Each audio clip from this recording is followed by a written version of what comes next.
എൻസൈക്ലോവിങ്സിന്റെ പുതിയൊരു വീഡിയോയിലേക്ക് നിങ്ങൾക്ക് ഏവർക്കും സ്വാഗതം. ആഫ്രിക്കൻ രാജ്യങ്ങളിൽ എബോള വൈറസ് പടരുന്ന സാഹചര്യത്തിൽ കേരളത്തിലും ഇപ്പോൾ അതീവ ജാഗ്രത പ്രഖ്യാപിച്ചിരിക്കുകയാണ്.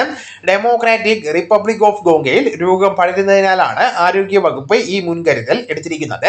വിദേശത്ത് നിന്നും പ്രത്യേകിച്ച് എബോള ബാധിത പ്രദേശങ്ങളിൽ നിന്ന് എത്തുന്നവർക്ക് 21 ദിവസം വരെ കർശന നിരീക്ഷണം ഏർപ്പെടുത്തുവാനാണ് സർക്കാർ തീരുമാനം. പനി, കടുത്ത ക്ഷീണം, രക്തസ്രാവം തുടങ്ങിയ ലക്ഷണങ്ങളുള്ളവർ വിമാനത്താവളത്തിലെ ഹെൽപ്പ് ഡെസ്കിൽ നിർബന്ധമായിട്ടും വിവരം അറിയിക്കേണ്ടതാണ്. കേരളത്തിലെ നിലവിലെ സാഹചര്യം എന്താണ്, ഇതുമായി ബന്ധപ്പെടുത്തി നാം ശ്രദ്ധിക്കേണ്ട വിവരങ്ങൾ എന്തെല്ലാമാണെന്നാണ് ഈ വീഡിയോയിലൂടെ ഷെയർ ചെയ്യുന്നത്. നമ്മുടെ വീഡിയോ സാധ്യമായി കാണുന്ന സുഹൃത്തുക്കളാണെങ്കിൽ ആദ്യമേ തന്നെ ചാനൽ ഒന്ന് സബ്സ്ക്രൈബ് ചെയ്യുക. അപ്പോൾ നമുക്ക് വിശദാംശങ്ങളിലേക്ക് കടക്കാം.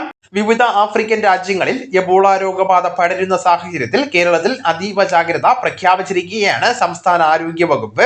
ലോകാരോഗ്യ സംഘടനയും കേന്ദ്ര സർക്കാരും നൽകിയ മുന്നറിയിപ്പുകളുടെ അടിസ്ഥാനത്തിൽ രോഗബാധിത പ്രദേശങ്ങളിൽ നിന്ന് സംസ്ഥാനത്ത് എത്തുന്നവർക്ക് 21 ദിവസം വരെ കർശനമായിട്ടുള്ള നിരീക്ഷണം ഏർപ്പെടുത്തുവാൻ തീരുമാനിച്ചിരിക്കുകയാണ്.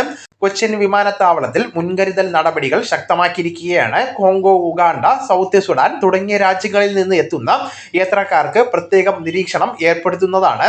എബോള സ്ഥിരീകരിച്ചതോ അതോടൊപ്പം തന്നെ സംശയിക്കുന്നതോ ആയിട്ടുള്ള ആളുകളുമായിട്ട് നേരിട്ട് സമ്പർക്കത്തിൽ ഉണ്ടായിരുന്നവരും റിപ്പോർട്ട് ചെയ്യേണ്ടതാണ്. നിലവിൽ ഇന്ത്യയിൽ എവിടെയും എബോള കേസുകൾ റിപ്പോർട്ട് ചെയ്തിട്ടില്ല എന്നും ജനങ്ങൾ പരിഭ്രാന്തരാകേണ്ട സാഹചര്യമില്ല എന്നും കെ മുരളീധരന്റെ അധ്യക്ഷതയിൽ ചേർന്ന യോഗം വ്യക്തമാക്കി.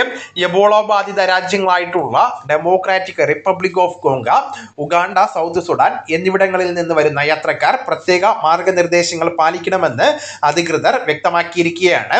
പനി, കടുത്ത ക്ഷീണം, തലവേദന, പേശിവേദന, ഛർദി, വയറിളക്കം, തൊണ്ടവേദന, രക്തസ്രാവം തുടങ്ങിയ ലക്ഷണങ്ങളുള്ളവരും രോഗബാധിതരുമായിട്ട് നേരിട്ട് സമ്പർക്കം പുലർത്തിയവരും വിമാനത്താവളങ്ങളിലെ ഹെൽത്ത് ഡെസ്കിൽ നിർബന്ധമായിട്ടും റിപ്പോർട്ട് ചെയ്യേണ്ടതാണ്. രോഗപ്രതിരോധ പ്രവർത്തനങ്ങളുടെ ഭാഗമായിട്ട് കേരളത്തിലെ അന്താരാഷ്ട്ര വിമാനത്താവളങ്ങളിലും തുറമുഖങ്ങളിലും പരിശോധനകൾ ശക്തമാക്കിയിട്ടുണ്ട്. അടിയന്തര സാഹചര്യം നേരിടുന്നതിനായിട്ട് ഐസൊലേഷൻ സൗകര്യങ്ങളോടുകൂടിയ തീവ്ര പരിചരണ വിഭാഗങ്ങൾ സജ്ജീകരിച്ചിട്ടുണ്ടെന്ന് യോഗം വിലയിരുത്തി.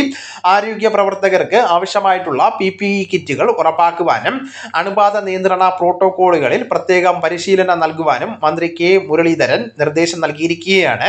എബോള ബാധിത രാജ്യങ്ങളിൽ നിന്നോ അവിടെ നിന്ന് യാത്ര ചെയ്യുന്നവരായിട്ടുള്ള യാത്രക്കാർക്ക് ഇന്ത്യ നിർദ്ദേശങ്ങൾ നൽകിയിട്ടുണ്ട്. രോഗലക്ഷണങ്ങൾ ഉൾപ്പെടെയുള്ളവർ ഇമിഗ്രേഷൻ ക്ലിയറൻസിന് മുൻപ് വിമാനത്താവളത്തിലെ സംഘത്തെ അറിയിക്കേണ്ടതാണ്. ഡൽഹി വിമാനത്താവളത്തിൽ എയർപോർട്ട് ഹെൽത്ത് ഓർഗനൈസേഷൻ നിർദ്ദേശങ്ങൾ പ്രദർശിപ്പിച്ചിട്ടുണ്ട്. പനി, ബലഹീനത, പേശിവേദന, തലവേദന, ഛർദി, വയറിളക്കം, തൊണ്ടവേദന, രക്തസ്രാവം തുടങ്ങിയ ലക്ഷണങ്ങൾക്കായിട്ട് യാത്രക്കാർ ശ്രദ്ധിക്കണമെന്ന് നിർദ്ദേശം നൽകിയിട്ടുണ്ട്.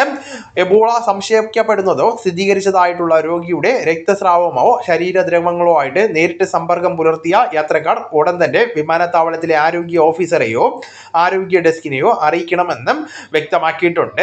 Democratic republic of Congo, Uganda, Sudan എന്നിവിടങ്ങളിൽ നിന്നുള്ള യാത്രക്കാരെ പരാമർശിച്ചുകൊണ്ടാണ് directorate of general of health services നിർദ്ദേശങ്ങൾ പുറപ്പെടുവിച്ചിരിക്കുന്നത്.